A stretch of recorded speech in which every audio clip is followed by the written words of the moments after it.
क्या आपने सुना है एक माँ जिसने अपने ही 7 पुत्रों को जन्म के तुरंत बाद नदी में बहा दिया? क्यों किया उसने ऐसा? और 8वें पुत्र को क्यों बचाया गया? यही है महाभारत की सबसे अद्भुत शुरुआत, गंगा और उनके 8 पुत्रों की रहस्यमय कथा, जो आगे चलकर भीष्म प्रतिज्ञा की नींव बनी। बहुत समय पहले 8 वसु यानी देवताओं का एक वर्ग धरती पर आया। उन्होंने महर्षि वशिष्ठ की दिव्य गाय नंदिनी को लेने की चेष्टा की।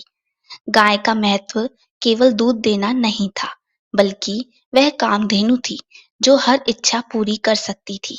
महर्षि वशिष्ठ क्रोधित हुए और उन्होंने क्रोध में आकर 8 वसुओं को श्राप दे दिया, तुम सब मनुष्य रूप में जन्म लोगे। तभी देवताओं ने क्षमा मांगी।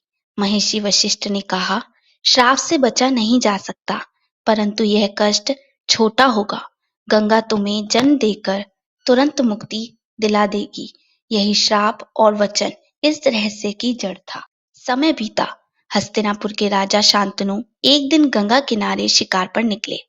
उन्होंने देखा दिव्य रूप से सुंदर गंगा उनके सामने खड़ी है। राजा मोहित हो गए और विवाह का प्रस्ताव रखा। गंगा ने मुस्कुराकर कहा, राजन, मैं आपकी पत्नी बनूंगी, पर एक शर्त है, मेरे किसी भी कार्य में आप मुझे प्रश्न नहीं करेंगे। शांतनु प्रेम में डूबे थे। उन्होंने बिना सोचे समझे शर्त मान ली। यही से कहानी ने नया मोड़ लिया। विवाह के बाद गंगा ने एक एक करके पुत्रों को जन्म दिया, लेकिन जैसे ही प्रत्येक पुत्र पैदा हुआ, गंगा ने उसे गोद में उठाया और नदी की लहरों में बहा दिया। राजा शांतनु यह सब देखते उनका हृदय टूट जाता, पर उन्हें अपनी प्रतिज्ञा याद आती। वे कुछ भी पूछ नहीं सकते थे। हृदय से पिता रो रहा था, पर मुख मौन था।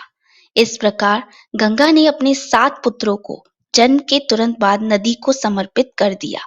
हकीकत यह थी कि वे 7 वसु अपने श्राप से मुक्त होकर स्वर्ग लौट गए थे, पर यह रहस्य राजा शांतनु नहीं जानते थे। जब 8वां पुत्र हुआ, तब राजा शांतनु अब और सहन नहीं कर पाए। उन्होंने गंगा का हाथ पकड़ लिया और कहा, अब और नहीं गंगा, मैं अपने बच्चे को मरते हुए नहीं देख सकता। गंगा ने शांतनु की ओर देखा और कहा, राजन, आपने मेरी शर्त तोड़ दी, पर समय आ गया है कि आपको सत्य पता चले। आपके पहले 7 पुत्र 8 वसुओं का अवतार थे। मैंने उन्हें उनके श्राप से मुक्त किया। यह 8वां पुत्र 8वां वसु है, पर इसके भाग्य में मानव लोक का जीवन है। यह आपका होगा और इसका नाम होगा देवव्रत। एक दिन यही आगे चलकर भीष्म कहलाए। इतना कहकर गंगा ने पुत्र को राजा के हाथों में सौंप दिया और स्वयं नदी की धारा में विलीन हो गई। यही बालक देवव्रत, जिसे आगे चलकर दुनिया भीष्म के नाम से जानेगी, एक ऐसा योद्धा, एक ऐसा ब्रह्मचारी जिसकी प्रतिज्ञा ने पूरे महाभारत की दिशा बदल दी।